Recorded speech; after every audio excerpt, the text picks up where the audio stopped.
Sudah tahun 2025 dan Indonesia masih saja belum bisa menjadi negara maju. Dan dari berbagai aspek seperti pendidikan, ekonomi, sosial, malah cenderung cukup memburuk. Seperti contohnya saat 2024 kemarin, masih saja ada anak SMA yang tidak bisa kali-kalian dan pembagian di luar kepala, yang merupakan hal sangat-sangat dasar. Minggir aja langsung ya, kayak Hanif tadi. 24 dibagi 3. Minat anak-anak bersekolah untuk mengemban pendidikan saat ini sudah cukup menurun dibanding tahun-tahun lalu. Sekarang, anak bersekolah lebih asik joget TikTok-an dibanding belajar. Sangat berbeda dibanding anak-anak di China yang fokus belajar sangat keras.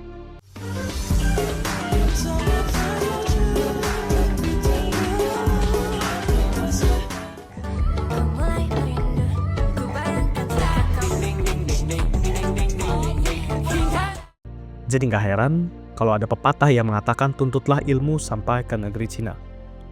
Fakta pahit yang harus kita telan adalah mayoritas orang Indonesia sangat suka dengan entertainment, tapi kalau soal pendidikan hanya sedikit yang menyukainya.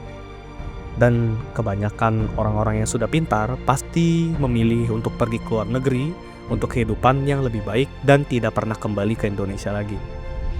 Di sisi lain, di luar negeri, sekolah bahkan universitas sudah cukup banyak yang gratis dan dibiayai oleh pemerintah setempat. Tapi di Indonesia masih sangat jarang kuliah gratis.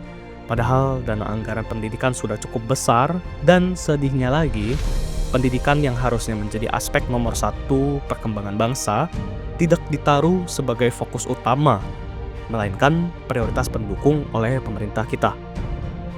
Padahal jika semakin banyak orang yang berilmu di Indonesia, maka pastinya Indonesia akan semakin cepat berkembang menjadi negara maju. Atau malah jangan-jangan memang mereka tidak suka ya kalau banyak orang pintar di Indonesia.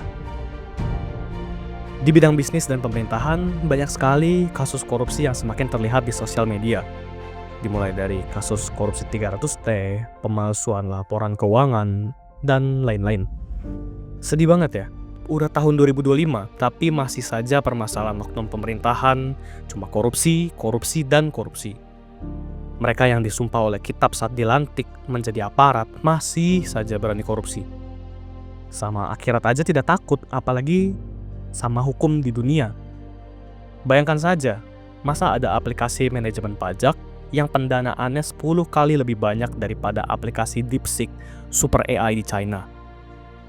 Pastinya ada yang aneh sama pendanaan ini, karena biaya yang begitu besar, masih saja aplikasinya banyak bug.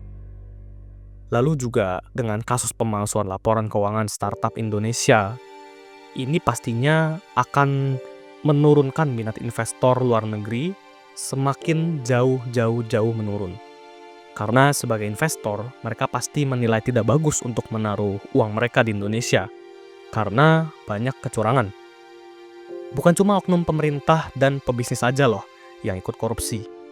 Rakyatnya pun juga sekali korupsi, mulai dari menjarah, parkir liar, bahkan sampai ada yang menolak sistem parkir gratis di lahan yang bukan miliknya. Kejahatan juga merajalela, begal di mana-mana, pencurian di mana-mana, dan masih banyak yang lain. Apalagi terdapat kasus baru yang viral seperti penembakan bos rental mobil yang pelakunya lagi-lagi oknum penegak hukum. Sedih sekali, sulit sekali mencari keadilan di negeri ini. Kalau mereka yang harusnya menegakkan hukum tapi malah ikut bermain curang, lantas masyarakat Indonesia harus mencari perlindungan dan keadilan ke siapa lagi? Untung masih ada sosial media, berita bisa viral lalu langsung bisa diproses. Coba bayangkan kalau tidak ada sosial media, pasti sangat sulit untuk berita korupsi dan kejahatan diproses dengan cepat. Dan yang paling parah saat ini adalah kasus pinjaman online dan judi online yang merajalela, yang menghantam masyarakat sangat keras dan sudah pasti bisa dijamin utang tersebut tidak akan terbayar. Kalau uangnya dipakai untuk kebutuhan hidup mah nggak apa-apa. Ini pinjol untuk judi online, untuk gaya hidup, gengsi, dan lain-lain. Lantas mau kapan keluar dari lingkaran setan ini? Mental masyarakat sudah sangat hancur, dan apakah masih ada harapan bagi bangsa ini?